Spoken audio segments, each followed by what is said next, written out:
I would like to know what maybe just one challenge that you can share with us that you've experienced in that 15 years. After having my firstborn, I did go through a depression.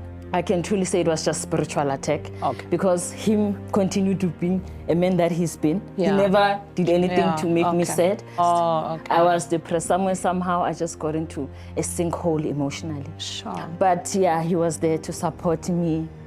I look at you, how committed you are. You're a dedicated father. I normally see your posts even on social media, how much you love your wife, Grace. You seem to be what I call in our modern times, the good man.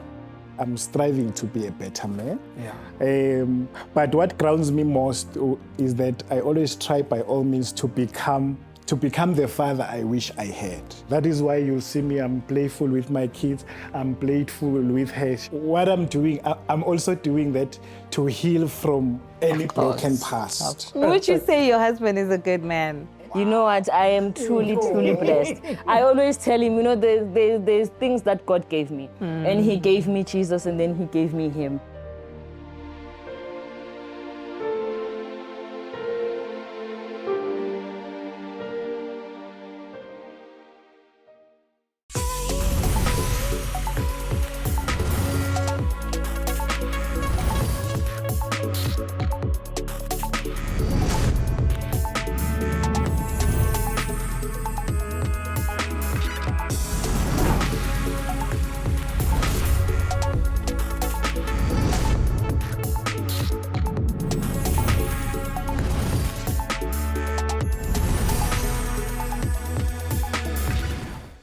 Hello everyone, it's Love and Marriage today with Dr. Bake and Nogwanda.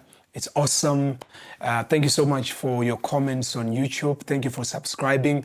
If you haven't subscribed, please do subscribe.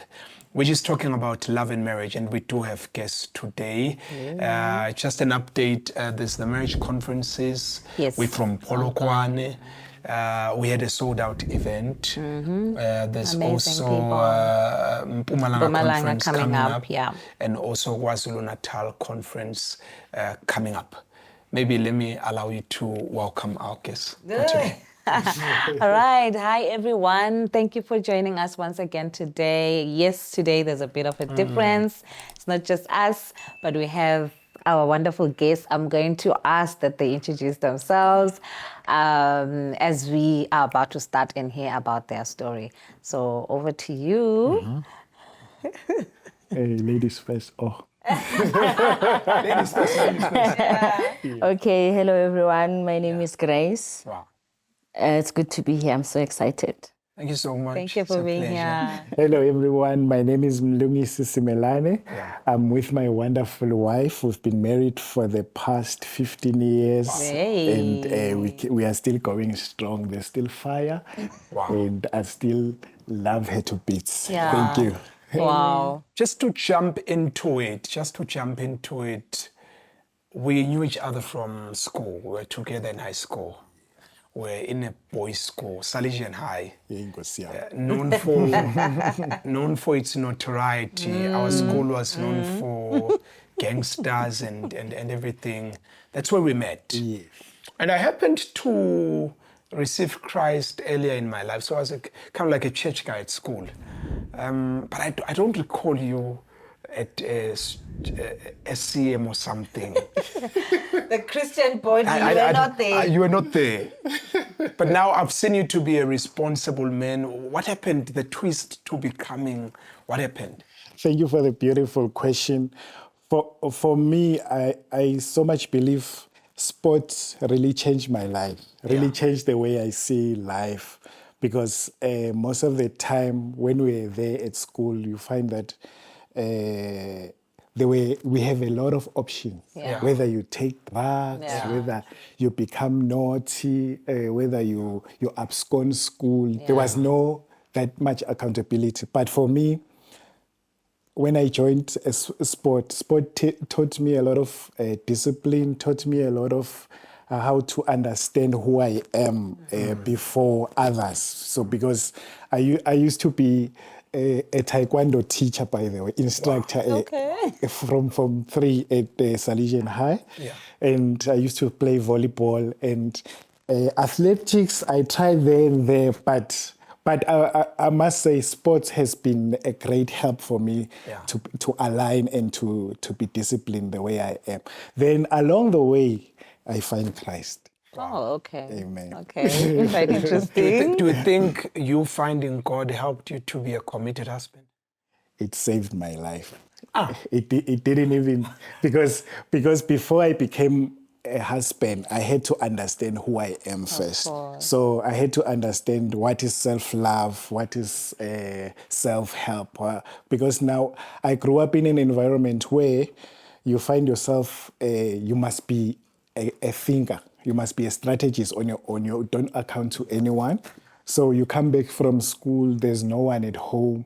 So you must think, what is it that I'm going to eat? What is it? I must iron my uniform for tomorrow. I must prepare this and this and this. I must do my homework. Yeah. So those are the kind of things that helped me, that grounded me to be the person I am today. So being in a home where everyone, when you come back from school, is at work. You're gonna find people. You're gonna start talking to people after 6. Evening. So now that taught me how to cook. By the way, because I'm one person who cannot wait for someone coming from work to come back and cook while I was home. So it taught me a lot of dynamics about cooking, about self-discipline and self-reliance. By the way, because now growing up. Those are the challenges that we are faced with, that you come back, no one asks you, how was your day? So you have to talk to yourself. You have to rely on that mirror to say, Mlungisi, you're a good boy. Mlungisi, you did well today. Mlungisi, today, you didn't do well. I'm tracing something from your background. Being there for yourself. No one is there to ask you, how are you? Your relationship with your biological father, was he there in your life? My father was there, but I can say he was there, but not that present in my life. So the communication was not good. So he was like somebody who will wake up in the morning, we go to our usual, he will go to his workplace, I'll go to my school. So the relationship will come when the report comes. So when the report comes and there's a teacher who wrote in red pen, you know, when they write in red pen that they must think there are things you need to discuss. So, but moreover, he was there, but not a bad guy, but he was just there because, you know, when you grow up. But the deep conversations, we never had deep conversations like, now you are a teenager, this is how you must handle yourself. This is how you behave. This is now you are growing up to be a young man. This is how you behave. Those conversations were lacking in my childhood. I look at you, how committed you are. You're a dedicated father. I normally see your posts even on social media, how much you love your wife, Grace. You seem to be what I call in our modern times the good man. Wow. He's saying wow. That coming from you. Wow. I so much. One of my books is titled The Good Man. I come from a broken family, and one of the things I strived for was to become a good man. And you're one of the men I identify with in our society. I guess that's why you're here. Wow. You're quite an inspiration in your community, in your family. Would you say you are a good man? So for me, I would say, Dr. Bake, I'm striving to be a better man. But what grounds me most is that I always try by all means to become the father I wish I had. Wow. So every time I'm thinking of things that I wish I did with my father. It's the same things that I will do with my children. It's the same thing I will do with my wife. Because now, when you grew up in an environment where a proper family structure was not really modeled, so you find it difficult to relate. But now, with the information that we have around us, we cannot say, I'm still stuck in the past. Yeah. You must focus on, okay, what is it that daily that I must do to become a better man? That is why you'll see me, I'm playful with my kids, I'm playful with her. She will say something. I can see that it's bringing childhood fantasies. Yeah. But what I'm doing, I'm also doing that to heal from any broken past. Wow. So part of healing from any broken past is becoming a better version of myself. And we live in a society where we will read news of people murdering each other, and the statistics is very high with men. But I refuse to be part of that statistics of breaking families, but I want to be with the statistics of building stronger and better marriages. Wow. You know, there's no better way of confirming, you know, something about yourself except to hear it from someone else. Yeah. So I'm going to ask the wife. Because he can say all he likes to say. After all, he's talking about himself. Let's hear if there's evidence, you know, if there's confirmation. So would you say your husband? Would you say your husband is a good man? Absolutely, absolutely. You know what? I am truly blessed. I always tell him, you know, there's things that God gave me.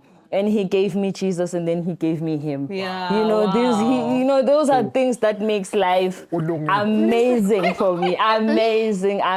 He's an amazing husband. He's an amazing father. He's a good man. You know, and I'm blessed. I am truly blessed. I am truly blessed. So you know, I look at him and I'm like, is he truly my catch? Sometimes I wake up and ask myself, am I truly displaced? Wow. And I am. You know what? Just to add on that one, Grace, I would agree with you on saying you are blessed. And as much as we don't want to sound sexist, but a good man is very hard to find these days. And when he's there, we need to celebrate them. You know, as a marriage therapist, I sit every day, I listen to the different cases. Women go through stuff, you know. Women go through stuff, you know. You know, men, I don't know, maybe it's also the culture, the anthropology. As a man, it's easier to influence your wife, be a submissive wife and what. But John Maxwell says everything rises and falls on leadership. You know, as a woman, you could be the most awesome person, but if everything fails at your husband, it never rains, but it pours. So when you're saying I'm blessed, you know, I understand where you're coming from, and we need to celebrate such men, and we need to protect them at all costs. They are. I'm sorry to say, they are an endangered species. You know, when I talk to Mlungisi, we talk about marriage issues. It flows. There are no corners. You know, there's some men. After having a conversation with that man, just 10 minutes, your head is so heavy. It's you know, he's just a simple and straightforward man and straightforward father. He's one of the men that we could call good men, and I think I do agree with you when you're saying you are blessed. Yeah. Okay. You know, I know you did say how long you've been married. You've been married for 15 years. Yeah. And with that, I would like to know what maybe just one challenge that you can share with us that you've experienced in that 15 years. Interesting. Okay, so we've had challenges. I did go through some stages in our marriage. In our first 3 years of marriage, everything was fine. You know, of course, we were excited and everything. But after having my firstborn, I did go through a depression. Okay. It lasted for quite a while. And you know, some people can say depression can be caused by different circumstances. But for me at that time, I can truly say it was just spiritual attack. Because him continued to be a man that he's been. He never did anything to make me sad. And I was in a heavy space at work as well, because I had just been promoted. And having a first child as well. So it was supposed to be a good time, but I was depressed. I was depressed. Somehow I just got into a sinkhole emotionally. But he was there to support me, through it all. And we survived that season, that tough season in our life. Wow. Yeah. And you know, like I say, there was nothing outside that I could point to say, why am I depressed? Yeah. But internally, I was. You know, and my mom, I remember even speaking to my mom about it, and my mom was like, "Hi, man, it doesn't make sense. You know, so many good things. So many good things around you." But it was. And him, when I also sat down with him and said, you know, this is how I feel. And he was like, you know what, I'm here for you. I'm here for you. Sometimes that's all you need, eh? And I went through it. We went through it together. And God has been good. God has been good. So that was just a season that, was very tough. So tell me, what do you do as a man? You're finding your wife is sinking. She's the weak link in the marriage at that time. It could be easy as a man to be like, you know what, I can't stand this. I can't stand this. I'm walking out. I'm going to find happiness out there. You go and cheat. What kept you grounded and you standing with her? Also, it was, adding to that question, it was early in the marriage. So you're also thinking, hey, I'm supposed to be happy here. I'm supposed to be celebrating. And now you have to carry someone. Ending in Swati, I'm like, why am I not happy? Yeah. But for us, remember when we got married, we had a foundation slogan that grounded us, is still grounding us even today. That says we do things together. So for us doing things together, it has to be whatever she's going through, whatever burden she's carrying, I'm also carrying it. So for her to communicate to me, to say, this is what I'm going. This is what is going on with me spiritually. So I had to dive in there and be the stronger vessel to say, okay, if this is what we are going through spiritually, let's go through it together. But take me as a stronger vessel. I'm here to help you. I'm here to pray with you. What is it that I can do to fill your cup while you're going through this challenge? So for her, what grounded us mostly is that she was communicating day in and day out with, this is what I see, this is how I feel, this is what is going on. Sometimes I will get worried to go to work and leave her at home. And I'm like, I will be checking on her every 30 minutes, every hour, just to make sure that she's okay. If be it, let us pray. We will go on prayer. If it was fasting, we'll go on fasting. But for us, it was a learning journey also to say, no matter how beautiful you guys can look outside, but the enemy is always there to test authenticity. So we believe we are being tested for authenticity. So and I'm glad that through God's grace and through grace, we survive the authenticity. Because everything that is beautiful, everything that is strong, it will always be tested for its foundation. That is why there will be earthquakes, there will be tornadoes, just to test how strong your faith is. So we always had each other, and we always made sure that we listen to each other's voices. Because now I didn't want to allow her to go through the process alone. I wanted to go with her. So I can say we were depressed, but when we were depressed, one had to be stronger for the next one. Yeah, so that we are able to survive. Before I let Gwanda come in, there's a couple, we live in a real world. You kind of the couples who are like us, not like the ones who meet, they've got cars and houses, then they are talking out of community or property and what. You're kind of like the organic couples who started from nowhere. Tell us about the little challenges of having no money sometimes, you're starting out in your careers, then there are kids. Tell us a little bit about that, Mlungisi.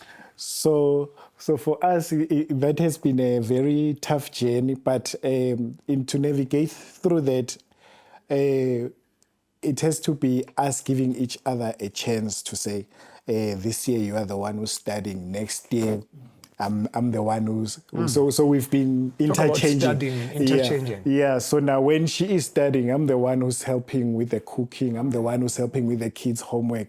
Unlike we are all studying at the same time, the kids need attention. No one is there to assist with the kids.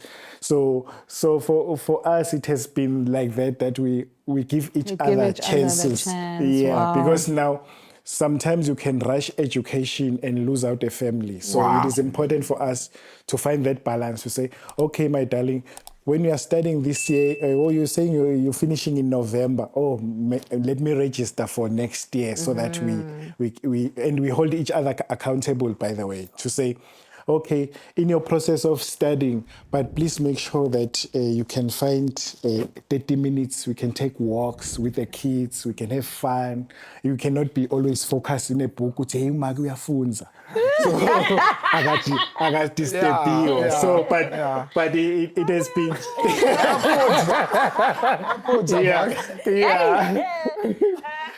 So for my side, I can say, it's all about supporting each other. And in your leg, admit that the account is on zero, but what is it that you can continue doing while the account is on zero? I can afford ice cream that is 10 rand. And go a Wimpy, still ice cream at 10 rand and just enjoy the moment. But while believing God for more, while in our leg, we can say, we know that we've had best days and better days are coming for us. I want Grace to talk to wives about the importance of patience with husbands as you are growing as a couple. Being there during the moments of scarcity, I think you understand what I'm talking about. We've had our own moments when we started out with my wife. Could you take us a little bit about those moments in your lives where you had to be patient, where there was lack? Maybe you couldn't even change clothes, buy new clothes. Maybe you've got a colleague at work, they're getting new cars, but you have to be, you are in a marriage. We are patient, there are kids involved, there are bills involved. Take us a little bit about that patience, those moments of yours where you had to be patient as you grew as a couple. For me, because we started, from nothing really.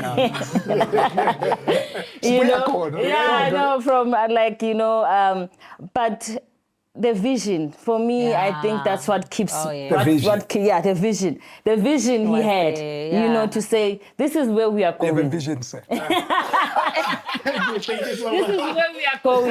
So for me, I supported him. I still support him in everything because I know he knows where he's taking us. And as long as he's got a vision, and even if the season is not good, as in there's a lack, but as long as I understand, okay, this is the plan. For me, that's what has kept me in us whenever we are lacking, because I could understand, okay, he has a plan. Even in dark days, he has a plan for us as a family. He has a plan for himself as an individual, And then I also have a plan for myself. And together in this family, there's a plan, So I think that's what has kept us in all our seasons of starting from a rooming, and then to, starting from there, to just tell a funny story. When we got married, because we went to a rooming, right? Okay. And then one of the ladies at church said, keep her eggy where there's a bathtub, Big house. That's marriage. And for me, it meant nothing. Because all I wanted was to be with him. Yay. And then he tells me when we are in the house, when we bought our first house, he says to me, hey, Pela. And I'm like, but why did you sit with such? Why didn't you tell me? Because then I would have relieved you to say, I'm not king. I'm not king. Because I'm happy. So, And I'm like, but then why didn't you tell me? Because because I know you know. So yeah, but my goodness. Those are no, that's beautiful. I like that. Oh my goodness. And just to add on that, something beautiful about a room that we don't talk about as married couples. In a room, it's a four-corner room. Yes. Everything is here. The communication Of course. is there. The viewing of everything is here. Some couples, they live in big mansions, but now it's cold. They don't see each other. They even phone each other. Dinner In is the ready. house. But in that four-corner room, that's where strong foundations my are built. goodness. To say, when you understand what is submission, when they first brought food in a tray for the first time in a room, Baba Nagu kudla. I was like, hey. But I was watching the food being prepared. Yeah, but now they bring in the food that you were watching being prepared, like Baba Nagu kudla. Yeah. That was amazing for me. Wow. So I think for us, those humble beginnings be also added out to our strong foundations to say, if you want to go to the next level, excel on your current level, so that your next level will demand a better you. Excel where you are. Oh yes. Yeah. Oh wow. That is so beautiful. I hope you are learning. I hope you are learning. I like something that Grace, you mentioned, that what gave you peace, what gave you that stability of being patient and allowing your husband, was that he had a vision that he had shared with you. For that is enough. I feel like husbands, you should be learning from that. Now that we know a bit about how, when you first got married, how life was, what made you, when he proposed, what made you say yes? Because now we know a little bit. What made you to agree to marry him? Okay, now we won't deny he is good looking, I guess. Yes. We won't deny. The catch. I know he's a catch. And but his charisma, he's and he also is very funny. Very, very funny. Sometimes that was used to get us in trouble when we first started in our marriage. Because for me, I took it as if he doesn't take things serious. Yeah, I felt like but obviously, you know what they say, opposite attract, right? Yeah. But when we married, it attacks. Because now it begins to create that, So, but that's what attracted me, him being funny, and his charisma, and So I said yes. Mlungisi, on your side, what made you choose Grace as your wife? Okay, for me, I came as a broken man, and I saw the days where the years were passing by. Yeah. So first, I visited a church where my mom was fellowshipping previously. So when I visited this church, so part of the checklist that I had on my side is that I want someone who loves people, someone who is good with children, someone who is good with everything that you, as a man, you can think of, like beauty. So because coming from a kaya, there was that challenge of you going to Johannesburg. Johannesburg is not a good place. Yes. So it's not a good place. And the words that were spoken, Yeah. They will forgive us.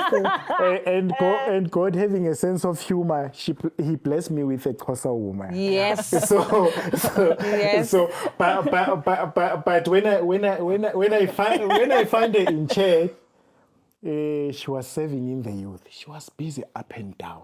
leading the youth with prayers, taking offering, serving the pastors with tea. I was like, my goodness me, that's a the material. Yeah. So if you are able to manage the youth, so which means in saying on. Yeah, in saying on. Patient. Yeah, now you are patient with everyone. Yeah. So I was like, hey, let me pursue.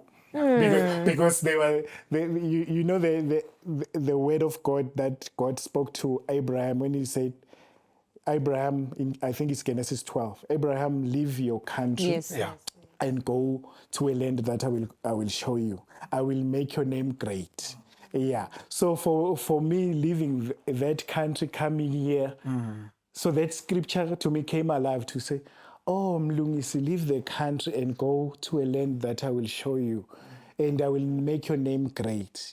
And part of God making my name great was marrying this beautiful. Wow.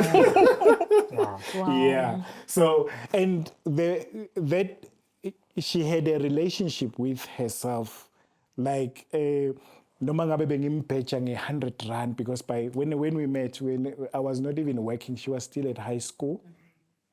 Nangimphetha nge-100 rand, I will see management skills, because she will be like, no, I went to, what did that shop of yours go? Legit. Or they go to Mr. Price and say, you know, that 100 rand you bought me, I bought a t-shirt for myself and a jean. You remember in our time, Yes. each 100 rand, I shared Mr. Price. You will. Yeah. So I was like, oh, you didn't think of something nice in a restaurant just to consume. You thought something nice to present yourself in a good way. So my money will be safe with you. So I was like, uncles, please make a plan. Yeah, before somebody jumps in. Of course. A quick one.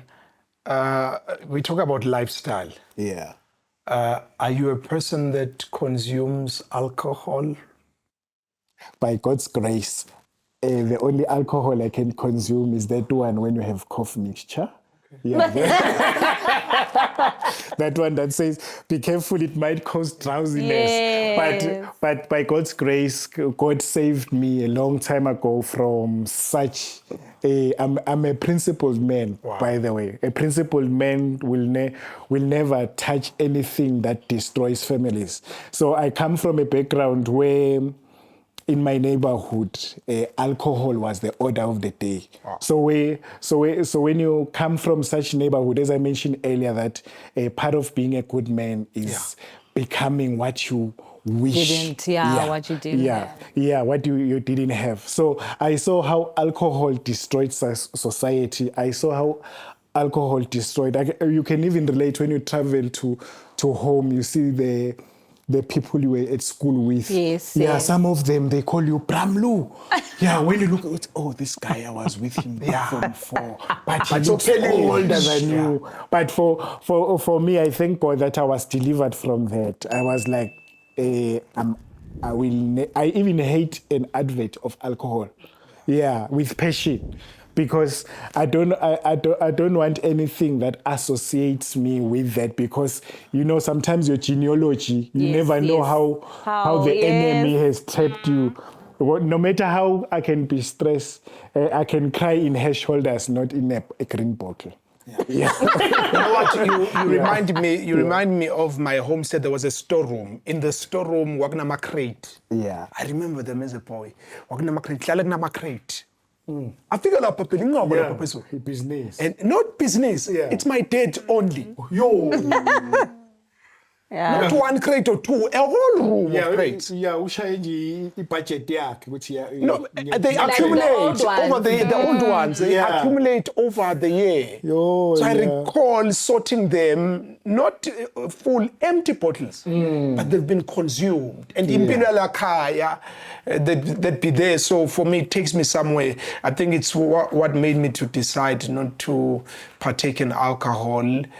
For me to be the responsible man I am in my family, I think, for me, it just takes me there. You just touched a very strong spot. Mrs. Menon, I'm also going to ask you, this sensitive question. What do you think of cheating? It's a demon. from hell. I hear you. Yeah. But for me, cheating is not being found with another woman. Cheating starts from not being transparent to her about anything.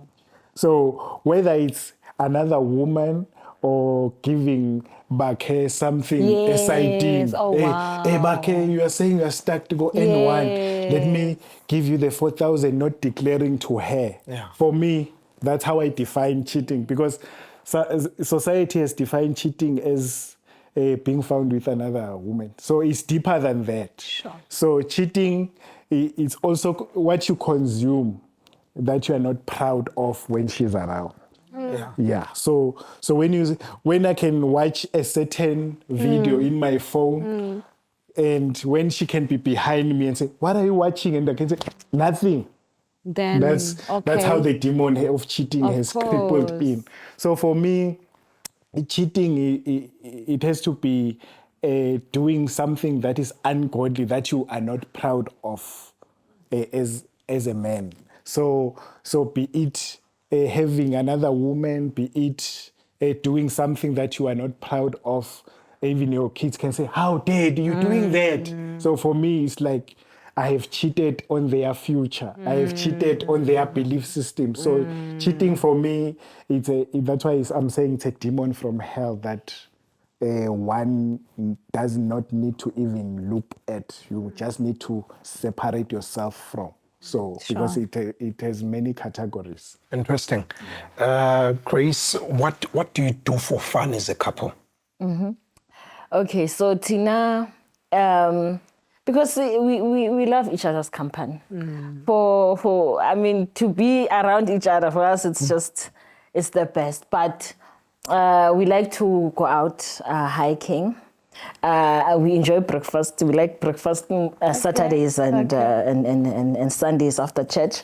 We like to go out and eat with our kids. And what else do we do? So it's a lot. For me, what I enjoy mostly. So when we come back from work, I'll make the coffee. Sometimes she will make it. So, but then we'll sit down on the dining table and while we're consuming coffee, we'll be like, "So how was your day? What were your challenges for the day? Or is there anything that we need to pray about?" Then we'll offload to each other. "Oh, this is what transpired during the day." But mostly for us, we like taking walks, walking around your neighborhood. We give each other that undivided attention. When you're in the house, sometimes the kids, when you're trying to express something to her, "Hey, love, I wanted to tell you yesterday when we were having a worship service, this is what happened." Then the kids will jump in and, "Daddy!" I know that. Then now you're off the topic. So now sometimes when we take walks, we are able to give each other that undivided attention, because society has also, it's stealing things from all of us. Like when you speak in the house, you'll find someone maybe is holding their phone. The TV is disruptive. We have 2 dogs. Sometimes the 2 dogs are barking. As a man, you want to check what are they barking at. So there's too many disruptions. But now when we take walks, we just give each other that undivided attention. And I think that also revives us mostly to love each other even more.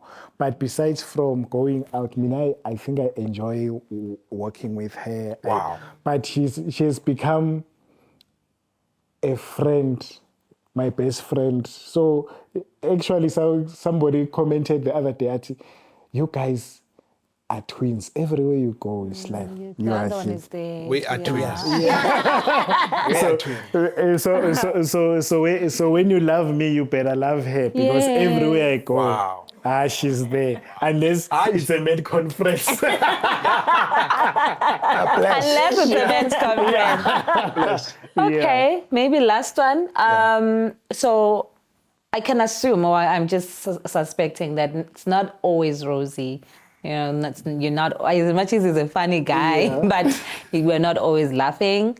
So how do you, if you do, like most couples experience a moment of silent treatment. where no one wants to quiet, say anything because there's that tense moment. How do you snap out of that? Grace. Maybe we can learn from you. Okay, I think it goes with personalities as well. Yeah, my personality, I'm for long, like I'm cold, like, you know, I'm cold. That's just how I am.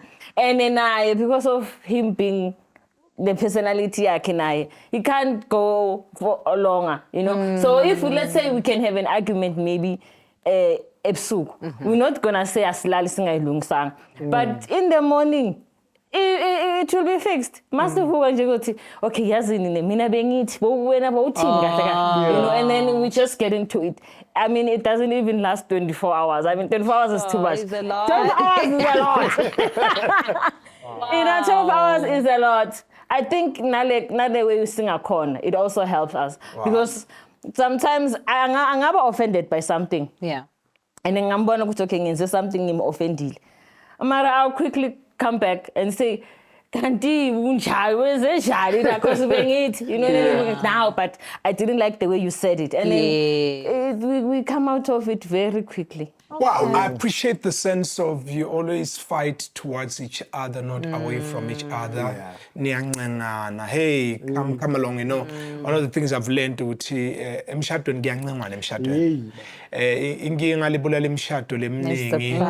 the I don't care mentality. Just to reach out. Let's talk,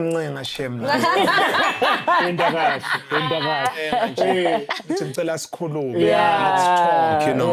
I think that's the joy of marriage. Thank you very much, the Smelanettes, for being here with us. It has been really lovely. Your story is quite beautiful and humbling. Wow, you know. I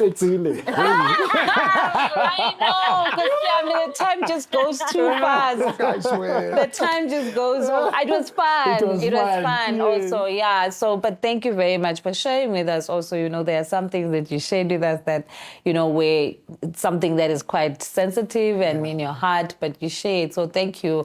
I'm sure, you know, our audience learned a thing or two here and there, you know, from your story. And, you know, we're all about growing families. We're all about stabilizing marriages and saying, hey, it's possible.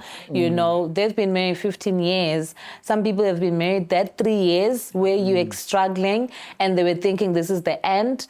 I think you have learned from the Smelanes that that's not the end. Actually, you know, you still need to push because you have a 15 years where you're going to say, look at us and look at where we almost gave up. So thank you very much for watching. If you haven't subscribed, please press that subscribe button, by the way. And also, we are still going around the country doing the marriage conferences, your Recharge Your Marriage conference. So do pay attention to our socials because that's where we post the different dates of the places where we're going to be. We're doing provincial this time, so we're not necessarily going to your town or your city. So do, you know, make that attempt to come to where the conference is closest to you. And yeah, we will see you on our next episode. For now, thank you and bye. Bye. What do you think grounds your marriage?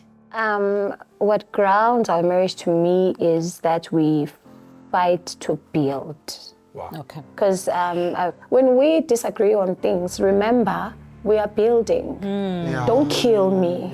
Don't kill me. You're not enemies. Because, don't fight to kill me. Because if I'm dead, you will be building alone. You know? For me, it's that we are both willing to work at ourselves. I'm willing to work on myself. He's willing to work on himself. And we have a tendency of looking instead of spending time in prayer. So the journey was quite interesting because I wasn't looking for a wife. There was just something about her. Wow. Because fast forward, within 6 months, I knew that this is my wife. What was that aha in that 6 months? I think what I connected with was her spirit. Ukuzithoba nje kwakhe, you know, isizotha. Wow.